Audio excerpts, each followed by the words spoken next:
4장 16절로 18절 말씀 함께 봅니다. 그러므로 우리에게 큰 대제사장이 계시니 승천하시니 곧 하나님의 아들 예수시라.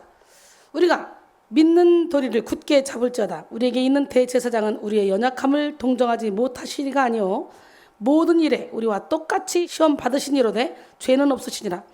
그러므로 우리는 긍휼하심을 받고 때를 따라 돕는 은혜를 얻기 위하여 은혜의 보좌 앞에 담대히 나아갈지니라. 오늘 때를 따라 돕는 은혜라는 제목으로 은혜를 나누기를 원하는데, 여러분에게 꼭 필요할 때에, 여러분에게 유익할 때에 때를 따라 돕는 은혜가 항상 여러분에게 있어지길 원합니다. 그러기 위해서는 어떻게 돼요? 우리 예수님을 바라봐야 돼요. 예수님께 나가야 돼요. 믿는 도리를 굳게 잡아야 돼요. 할렐루야. 신앙은 인생에 다가오는 모든 때를 다스리고 즐기게 하는 힘입니다. 힘.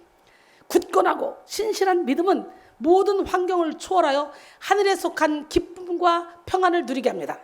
여러분 모두가 다 하늘에 속한 기쁨과 평안을 누려보세요.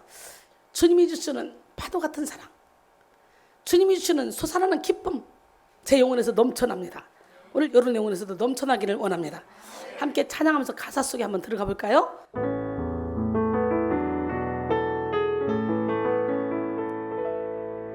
주님이 주시는 파도 같은 사랑은 내 작은 가슴에 흘러 넘쳐요. 생각하면 할수록, 기도하면 할수록 두 눈가에 눈물이 터질 것만 같아요.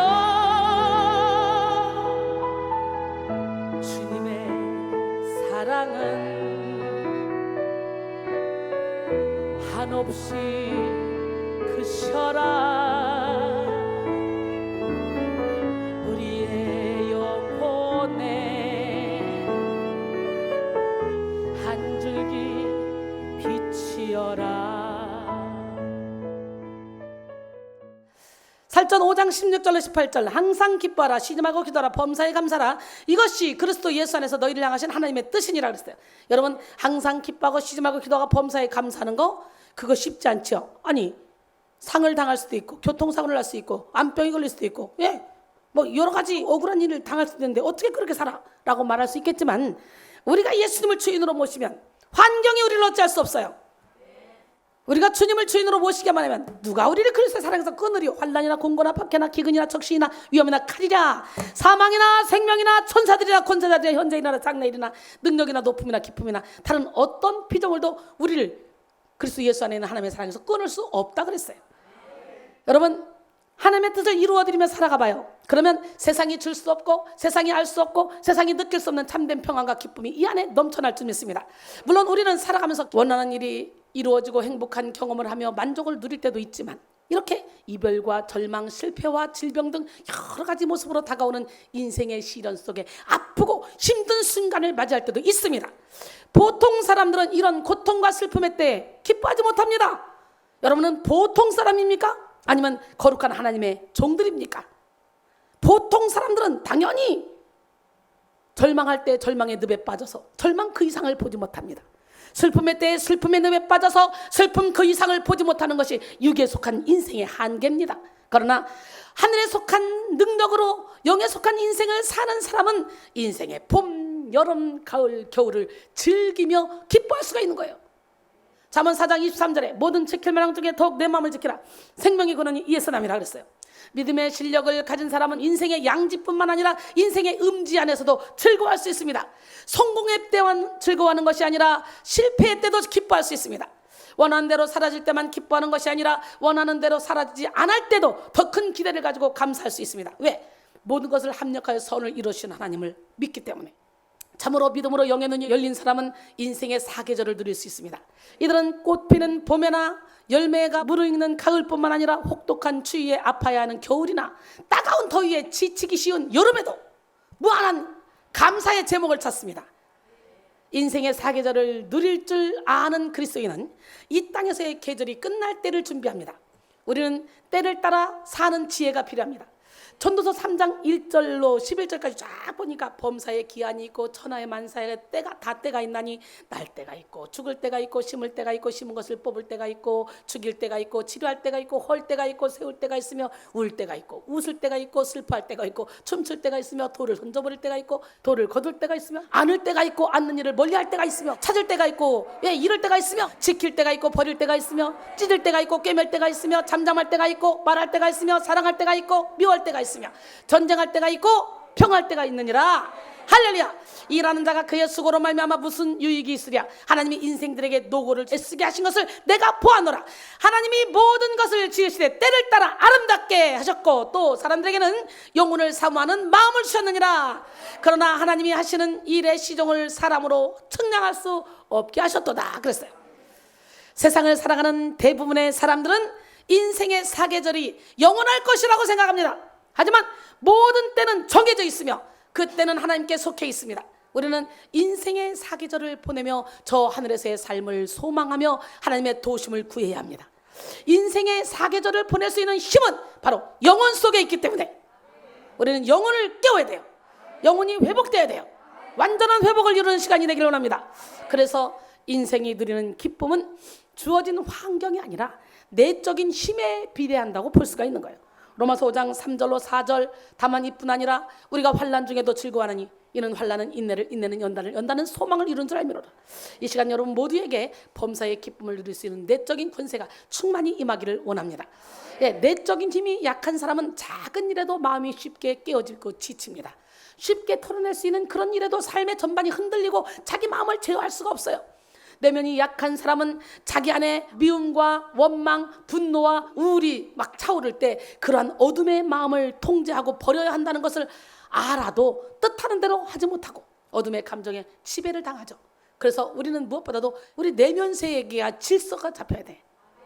오늘 내면 세계가 질서가 잡히기를 원합니다. 그러나 내적인 힘이 강한 사람은요, 실패의 사건보다 큰 하나님의 섭리를 보고 결핍의 환경보다 하나님의 그 격려와 공급하심을 바라보기 때문에 어떤 상황 속에서도 흔들리지 않습니다. 시편 62편 1절로 2절 나의 영혼이 잠잠히 하나님만 바라며 나의 구원이 그에게서 나오는도다. 오직 그만이 나의 반석이요 나의 구원이시요 나의 요새이시니 내가 크게 흔들리지 않으리로다. 모든 환경을 초월하는 내적인 힘은 곧 때를 따라 돕는 하나님의 은혜를 깨닫는 지혜와 같습니다. 살아가면서 만나는 수많은 한계의 때에 자기 힘으로 버티지 않고 하나님의 은혜를 구하는 지혜가 바로 내면의 힘입니다. 그런데 내면의 힘이 약하고 마음의 지혜가 부족한 사람은 인생의 한계 때에 하나님을 찾지 않고 자기 힘으로 버팁니다. 절망의 때에 자기의 힘, 자기의 경험을 의지하여 버티고 실패의 때에 주위 사람들을 찾아다니고 인맥을 찾아다니면서 인간의 방법을 동원하지만 하나님의 은혜를 구하지 않습니다. 그리고 이제는 더 이상 버틸 수 없다고 느껴지는 때에는 무너져 버리죠. 사랑하는 성도 여러분, 영적인 힘은 자기 힘으로 버티는 능력이 아닙니다. 하나님의 은혜를 간구하는 능력입니다. 믿음으로 말미암는 내면의 힘은 자신의 부족함을 인정하고 하나님의 도우심을 신뢰하는 힘입니다. 우리가 부족하고 연약한 모습 그대로 하나님께 나가기만 하면 하나님은 언제나 한결같은 은혜로 우리를 맞아주시고 우리의 생각을 뛰어넘는 긍휼을 베풀어 주십니다. 이사야 55장 6절로 9절 보니까 너희는 여호와를 만날 만할 때 찾으라. 바로 이때란 말이에요. 지금이 하나님을 만날 만할 때야. 만날 만할 때 찾으라. 가까이 계실 때 그를 부르라. 악인은 그 길을, 불의한 자는 그 생각을 버리고 여호와께로 돌아오라. 그리하면 그가 긍휼히 여기시리라. 우리 하나님께로 돌아오라. 그가 너그럽게 용서하시리라. 이는 내 생각이 너희 생각과 다르며 내 길은 너희 길과 다름이니라. 여호와의 말씀이니라. 이는 하늘이 땅보다 높음 같이 내 길은 너희 길보다 높으며 내 생각은 너희 생각보다 높음이니라. 아담 하와의 범죄 이후에 태어난 우리는 다 죄 중에 태어났고 마귀의 자녀로 태어났고 본질상 진노의 자녀였기 때문에 우리의 생각은 무조건 틀려. 그러니까 내 생각은 이런데요, 내 생각은 이런데요, 이거 버려야 돼? 안 버려야 돼? 싹 버리셔야 돼. 보일의 표로 씻겨지지 않은 내 생각은 무조건 틀립니다. 하나님은 하나님을 신뢰하는 자에게 은혜를 주시되 때를 따라 돕는 은혜를 주십니다. 회개가 필요할 때는 또 회개를 위한 은혜를 주십니다. 위로가 필요할 때는 위로의 은혜를 주시고 성장이 필요할 때는 성장을 위한 은혜를 주시고 성숙이 필요할 때는 성숙을 위한 은혜를 주십니다. 물론 하나님의 이 공급과 우리의 필요가 다를 수는 있어. 개미가 인간의 마음을 어떻게 알겠어요? 영적으로 미숙할수록 하나님의 공급이 불필요하게 느껴지거나 버겁게 느껴지고 자신의 필요는 채워지지 않을 수도 있습니다. 내 필요가 채워지지 않는다고 생각할 수 있는데, 여러분, 내가 아주 교만한데 막 영권을 다 줘봐. 어떻게 하겠어? 그 교만한 거 같아 귀신의 능력 행하고 막 사람들 주머니 털기 바쁘겠지. 내가 아직 욕심이 많은데 물질을 줘봐. 어떻게 하겠어? 그거 가지고 세상 연락을 즐기며 교회 안 오겠지. 그러니까 때에 맞게 주신다는 거야. 여러분의 믿음에 그런 대로 주신다는 거야. 하나님은 주실 때 어떻게 주셔? 풍성하게 주십니다. 우리는 물 한 잔을 원하지만 하나님은 우물을 통째로 주시고, 우리는 금 10돈을 원하고 금 100돈을 원하지만 하나님은 금광 전체를 주시는 분이야. 나의 하나님이 그리스도에서 나서 영광 가운데 그 풍성한 대로 너희 모든 쓸 것을 채우시리라. 빌립보 4장 19절 말씀이에요. 그러므로 우리는 다 이해할 수 없을 때에도 하나님의 은혜를 갈망하며 우리 인생의 모든 시간을 은혜로 살아야 돼. 인생의 결정적인 승리는 우리의 능력이나 지혜에 달려있지 않습니다. 영원하고 참된 승리는 오직 하나님의 은혜에 있습니다. 아무리 능력이 출중하고 지혜가 탁월한 사람이라 할지라도 하나님의 은혜를 힘입지 않으면 실패하는 삶을 살 수밖에 없어요. 그러나 아무리 연약하고 미련한 사람이라 할지라도 하나님의 은혜를 힘입으면 인생의 모든 역경을 극복하고 승리할 수 있습니다. 고린도서 6장 2절에 이르시되 내가 은혜 베풀 때에 너에게 듣고 구원의 날에 너를 도왔다 하셨으니 보라 지금은 은혜 받을 만한 때요 보라 지금은 구원의 날이로다. 할렐루야. 바로 지금이 은혜 받을 때요 지금이 구원의 날이야. 은혜는 전능하신 하나님이 무가치한 대상에게 보여주는 사랑의 능력이자 자비로운 긍휼입니다. 범죄한 인간이 오직 심판만을 기다리고 있을 때 사랑과 자비로 그 인생의 소속과 결과를 변화시키는 것이 하나님의 은혜입니다. 에베소 2장 8절로 9절 너희는 그 은혜에 의하여 믿음으로 말미암아 구원을 받았으니 이것은 너희에게서 난 것이 아니요 하나님의 선물이라. 행위에서 난 것이 아니니 이는 누구든지 자랑하지 못하게 하려 합니다. 할렐루야. 은혜로 사는 사람에게는요 열등감이나 교만이 없습니다. 나는 여러분 모두가 다 은혜로 살기를 원합니다. 열등감과 교만은 자기 힘, 자기 소유, 자기 막 능력으로 살겠다고 막 몸부림치는 사람들에게서 나오는 거죠. 우리 하나님은 살아계신데 은혜로 사는 사람에게는 염려, 걱정, 근심이 없습니다. 오늘 본문을 기록한 히브리서 기자, 히브리서 기자는 히브리서의 수신자들에게 이러한 은혜의 신비를 일깨워 주기를 원했어요. 히브리 그리스도인들은 원래 유대교적 배경에서 자라오다가 기독교의 복음을 듣고 예수님을 영접하게 된 사람들이잖아요. 처음 그들은 예수 그리스도를 영접한 기쁨과 감격에 사로잡혀서 뜨거운 신앙생활을 이어갔습니다. 하지만 시간이 지나면서 그들이 예수를 믿기 때문에 치러야 했던 대가는 실로 엄청났습니다. 그들의 동포인 유대인들에게 멸시를 받고 무시를 받는 것은 기본이었고 유대인들의 공동체에서 퇴출당하고 재산도 몰수당하며 자주 죽음의 위협을 느끼기도 했습니다. 그들은 온갖 비방과 환난을 당하며 사람들에게 구경거리가 되기도 했고 옥에 갇히기도 했으며 순교의 피를 흘리기도 했습니다. 초대교회 성도들에게는 입으로 예수를 주로 시인하는 일이 곧 순교를 각오하는 일이었어.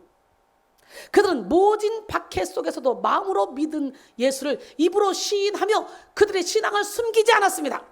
로마서 10장 9절로 13절 보면 내가 만일 내 입으로 예수를 주로 시인하며 또 하나님께서 그를 죽은 자 가운데서 살리신 것을 내 마음에 믿으면 구원을 받으리라. 사람이 마음으로 믿어 의에 이르고 입으로 시인하여 구원에 이르느니라. 유대인이나 헬라인이나 차별이 없습니다. 한 분이신 주께서 모든 사람의 주가 되사 그를 부르는 모든 사람에게 부여하시도다. 누구든지 주의 이름을 부르는 자는 구원을 받으리라. 여러분, 많은 사람들이 이 말씀을 가지고 마음으로 믿지는 않으면서 입으로 시인하고 예수를 믿는데, 그런데 보면 믿음이 하나도 없어. 무슨 일이 터지면 무릎 꿇고 기도하는 것이 아니라 그냥 다른 방법으로 해결하려고 몸부림치고 돌아다녀. 여러분 믿음 있는지 여러분 스스로 시험하고 확증해 보세요. 믿는 자들이 이런 표적이 따르니 곧 그들이 내 이름으로 귀신을 쫓아내며 새 방언을 말하며 뱀을 집어올리며 무슨 독을 마셔도 해를 받지 않냐고 병사명에 선언적 나으리라. 마가복음 16장 17절로 18절, 요한복음 7장 37절 이하에 보면 명절 끝날 곧 큰 날에 예수께서 서서 외쳐 이르시되 누구든지 목마르거든 내게로 와서 마시라. 나를 믿는 자는 성경에 이름과 같이 그 배에서 생수의 강이 흘러나오리라. 믿으면 이 표적이 따르게 돼 있어. 믿으면. 그런데 이런 능력을 나타내는 믿음은 고린도전서 12장에 은사장에 나오는 그런 믿음, 차원이 다른 믿음이고 능력을 행하는 믿음이고, 우리가 구원을 받는 믿음은 예수를 믿고 우리가 마음으로 믿고 입으로 시인하면 구원을 받아요. 근데 우리는 이 구원받는 믿음을 넘어서서 능력을 행하는 믿음을 가져야 되는 거예요. 사람이 어떻게 두려움 없이 죽음에 맞서서 신앙을 지키겠습니까? 연약한 인간의 힘으로는 극심한 환난 중에도 믿음을 지키는 일이 쉽지 않죠. 그래서 우리는 심지가 굳건하게 내면을 키워야 돼. 내면의 질서를 완전하게 예수 영으로 채워야 돼. 그러면 내 힘으로 순교하는 것이 아니라 예수님이 주시는 힘으로 순교하는 거예요. 스데반이 순교할 때 얼굴이 해같이 빛났잖아. 돌로 맞아 죽고 있는데 그게 있을 수 있는 일이야? 저들의 죄를 용서해야 되잖아. 그게 있을 수 있는 일이라고, 인간인데. 그러나 하나님이 도와주시니까, 성령이 함께 하시니까 가능한 거라는 거지. 불가능을 가능케 하시는 주님을 우리가 주인으로 모셔야 됩니다. 히브리서 기자는 오늘 본문을 통해 연약한 인간이 이 모든 역경을 극복하고 믿음을 지키기 위해서는 때를 따라 도우시는 하나님의 은혜가 필요하다 증언하고 있죠. 그는 먼저 우리에게 있는 대제사장 예수 그리스도는 우리의 연약함을 동정하시는 분이라고 말합니다. 히브리서 4장 14절로 15절 오늘 본문 말씀이죠. 우리를 연약함을 동정하지 못하시리가 아닙니다. 할렐루야. 여러분, 오늘 여러분이 어떤 연약함을 가지고 왔다 할지라도 오늘 주님 앞에 나가서 연약함을 동정하시는 그 하나님을 온몸으로 체험하는 기적의 주인공이 되기를 원합니다. 대제사장으로 번역된 아르키에레아의 원형 아르키에듀스는 첫째, 시작, 우두머리를 뜻하는 아르케와 제사장을 뜻하는 이 히레듀스의 합성어로서 우두머리 제사장을 의미하는 거예요. 우두머리 제사장. 대제사장이 자신의 직무를 온전히 수행하려고 하면 하나님과 인간을 완전하게 아는 자라야 합니다. 그는 하나님의 말씀을 인간에게 전하고 하나님의 임재하심을 인간에게 보이며 인간을 하나님 앞으로 인도하는 자가 되어야 하기 때문이죠. 즉 하나님과 사람과의 중보자로서의 역할을 감당할 수 있는 위대한 대제사장은 예수 그리스도밖에 없음을 밝힌 거예요. 제사장은 하나님께 드리는 제사를 주관하는 사람으로서 하나님과 백성 사이에서 중보의 역할을 감당하는 사람이에요. 구약시대의 제사는 인간이 하나님께 나아가 죄를 용서받는 유일한 방법이었고 하나님과 인간이 만날 수 있는 통로였습니다. 그러나 구약시대의 제사는 불완전했고 한시적인 효력을 지니는 것이었습니다. 하나님의 아들 예수 그리스도는 큰 대제사장으로 이 땅에 오셔서 십자가에 못 박혀 죽으심으로 구약의 제사가 가진 불완전한 부분을 완전하게 바꾸시고 예수 그리스도를 통해 드리는 예배를 영원한 속죄, 완전한 교제, 온전한 회복의 현장으로 만드셨습니다. 오늘 본문 14절에서 대제사장 앞에 큰이라는 수식어를 붙인 것은요, 예수 그리스도가 구약의 대제사장인 아론 계통으로 모든 사람들보다 우월함을 드러내는 것입니다. 히브리서 9장 11절로 12절 그리스도께서는 장래 좋은 일의 대제사장으로 오사 손으로 짓지 아니한 것 곧 이 창조에 속하지 아니한 더 크고 온전한 장막으로 말미암아 염소와 송아지의 피로 하지 아니하고 오직 자기의 피로 영원한 속죄를 이루사 단번에 성소에 들어가셨느니라. 할렐루야. 인간의 몸으로 이 땅에 오신 예수님은 육신을 입은 우리와 똑같이 시험을 받았지만 죄는 없으신 분이에요. 100% 신성 100% 인성을 가지고 계신 예수님, 그렇게 성육신하신 예수님은 사람이 겪는 기쁨, 슬픔, 절망, 분노, 외로움 등등 모든 것들을 이해하시고 인생의 희노애락을 다 알고 계시는 분이에요. 100% 신성으로 오셨지만 100% 인성으로 오셨기 때문에 이 고통도 다 우리처럼 똑같이 느끼신 분이에요. 이런 예수님이 이해하지 못할 사람은 아무도 없겠죠. 모든 사람을 위한 구원자가 되시는 예수님은 모든 사람의 아픔과 사정을 헤아리시며 각 사람의 연약함을 동정하십니다. 본문 15절의 연약함은 죄의 유혹에 대한 인간의 연약성뿐만 아니라 인간이 지닌 모든 한계성을 함축하고 있는 표현입니다. 사탄은 우리의 연약함을 너무 잘 알고 있어서 우리가 조금이라도 틈을 보이면요, 그 틈을 파고 들어와. 그런데 예수님은 죄의 유혹에 연약한 우리의 한계를 가장 잘 알고 이해하고 계시기 때문에 우리가 마음문 열고 주님을 모셔드리기만 하면 다 도와주시는 거예요. 계시록 3장 20절에 벌저다 내가 문 밖에 서서 문을 두드리니 누구든지 내 음성을 듣고 문을 열면 내가 그에게로 들어가 그와 더불어 먹고 그는 나와 더불어 먹으리라 했어요. 우리는 우리의 모든 것을 아시는 예수님 앞에 숨길 것이 없습니다. 그러므로 우리는 모든 가식의 옷을 벗고 가장 진실한 모습으로 예수님 앞에 나가야 됩니다. 누구든지 진실하게 예수님 앞에 나아가 죄를 자백하기만 하면 연약함을 동정하시는 예수 그리스도의 긍휼로 말미암아 죄사함을 받을 수가 있습니다. 우리의 연약함을 동정하시는 예수님을 믿을 때 우리는 성소에 들어갈 담력을 얻습니다.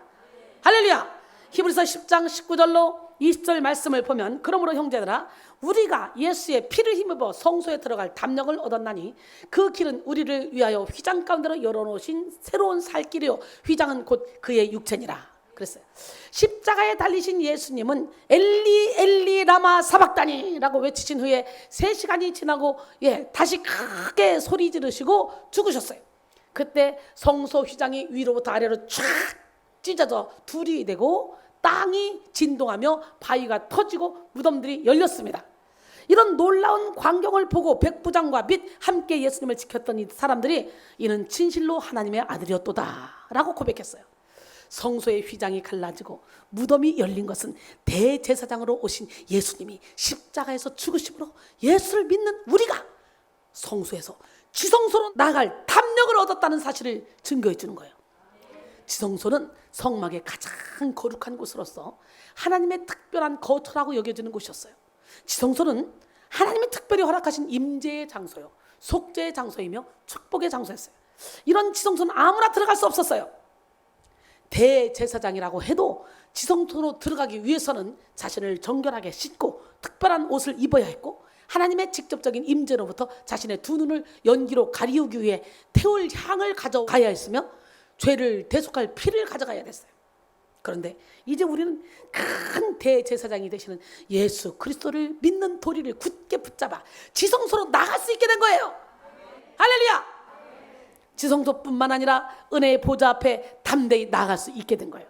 그러므로 오늘 우리는 예수 그리스도의 은혜를 의지하여 은혜의 보좌 앞에 담대히 나가야 됩니다. 할렐루야. 오늘 본문 16절이죠. 그러므로 우리는 긍휼하심을 받고 때를 따라 돕는 은혜를 얻기 위하여 은혜의 보좌 앞에 담대히 나갈 것이니라. 여기서 담대히라는 말은 헬라어로 파레이시아인데요, 자유라는 뜻이에요. 과거에는 지은 죄로 말미암아 하나님 앞에 자유롭게 나갈 수 없었으나 이제는 자유롭게 나간다는 뜻입니다. 바로 지금 우리는 은혜의 보좌로 담대히 자유롭게 나가야 되는 거예요. 은혜의 보좌는 영혼육 전인의 구원을 위한 완전한 은혜가 넘치는 자리입니다. 완전한 회복이 일어나는 자리입니다. 은혜의 보좌 앞에 나가서 우리는 영생하도록 솟아나는 생명수를 마실 수 있고 하늘에 속한 모든 좋은 것을 유업으로 받아 누릴 수가 있습니다. 계시록 21장 5절로 7절 보좌에 앉으신 이가 이르시되 보라 내가 만물을 새롭게 하노라 하시고 또 이르시되 이 말은 신실하고 참되니 기록하라 하시고 또 내게 말씀하시되 이루었도다 나는 알파와 오메가요 처음과 마지막이라 나는 생명수 샘물을 목마른 자에게 값없이 주리니 이기는 자는 이것들을 상속으로 받으리라 나는 그의 하나님이 되고 그는 나의 아들이 되리라. 할렐루야. 오늘 생명수 생수 마셔야 되지 않겠어요? 여러분 영혼에서 생수가 터져나야 되지 않겠어요? 은혜의 보좌에는 우리의 모든 연약함을 예수 그리스도의 강함으로 바꾸는 능력이 있고 상하고 추악한 존재를 건강하고 아름다운 새 사람으로 바꾸는 은총이 있습니다. 은혜의 보좌에는 인생의 모든 때를 돕는 은혜가 있습니다. 낙심의 때를 돕는 소망의 은혜가 있고 질병의 때를 돕는 치유의 은혜가 있으며 우울의 때를 돕는 기쁨의 은혜가 있습니다. 이 시간 우리 모두 때를 따라 돕는 은혜를 얻기 위해 은혜의 보좌 앞으로 담대히 나갑시다. 그러기 위해서는 첫 번째 모든 불신을 무너뜨리고 은혜의 보좌로 나가야 돼요. 은혜의 보좌 앞에 나가기 위해서 먼저 불신앙의 죄인 불신을 제거해야 되는데요. 윌리엄 젠키는 불신앙이 모든 죄의 기초이다 라고 했고요. 불신은 또 은혜를 거부하죠. 은혜. 불신의 눈으로 한번 바라봐요. 은혜도 거짓으로 보이고 진실도 왜곡되어 보입니다. 그러나 은혜의 눈으로 바라봐요. 부족함도 은혜, 모자람도 은혜, 어려운 상황과 환경도 다 은혜로만 보여요. 은혜로만 살아가. 은혜로만. 성도에게 반드시 필요한 것은 은혜를 깨닫게 하는 믿음입니다. 불신은 유리벽 같습니다. 투명해서 별로 티가 나지 않다가 가까이 다가가면 견고하게 버티고 있는 유리벽입니다. 우리는 이 불신의 유리벽을 깨뜨리고 믿음으로 하나님께 나가야 돼요.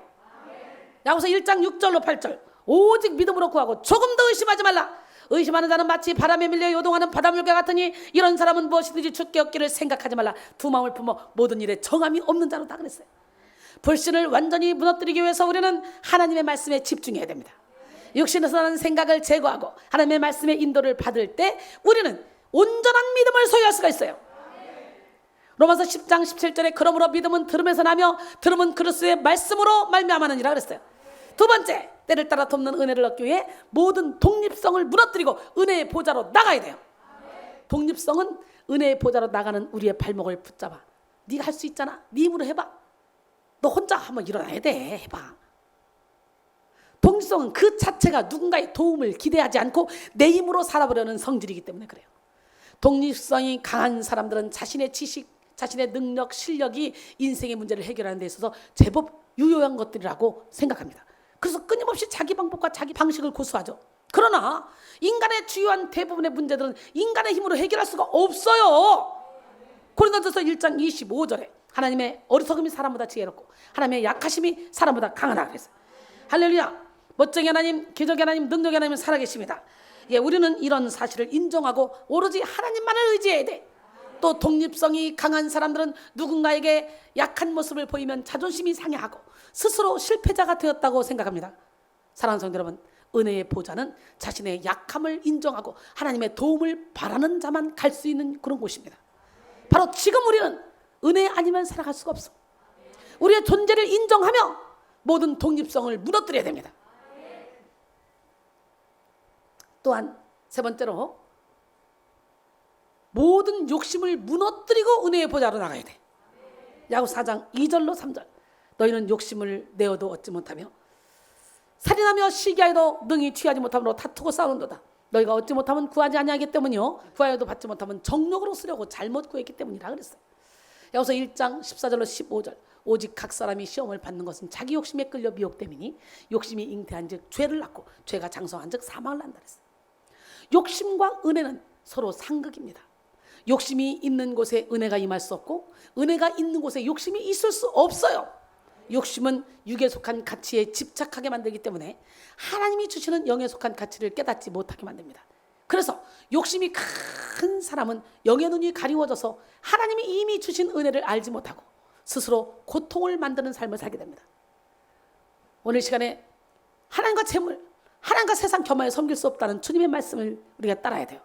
오직 너희를 위하여 보물을 땅에 쌓아두지 말래요. 하늘에 쌓아두래요. 거기는 좀이나 동도 해하지 못하고 도둑이 구멍을 뚫고 도둑들도 못한대요. 오직 너희를 위하여. 내 보물이 있는 곳에 내 마음도 있대요.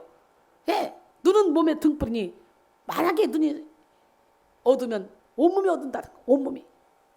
눈이 성하면 온몸이 밝을 것이고. 그래놓고 하나님과 재물을 겸하여 섬길 수 없다 그래. 그러니까 욕심의 눈이 멀어버리면 영혼의 눈도 멀어버린다는 거지.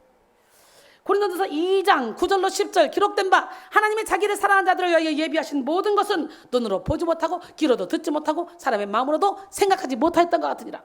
오직 하나님이 성령으로 이것을 우리에게 보이셨으니 성령은 모든 것 곧 하나님의 깊은 것까지도 통달하시느니라 그랬어요. 욕심이 큰 사람은요 사랑의 은혜 속에 살아도 외로워.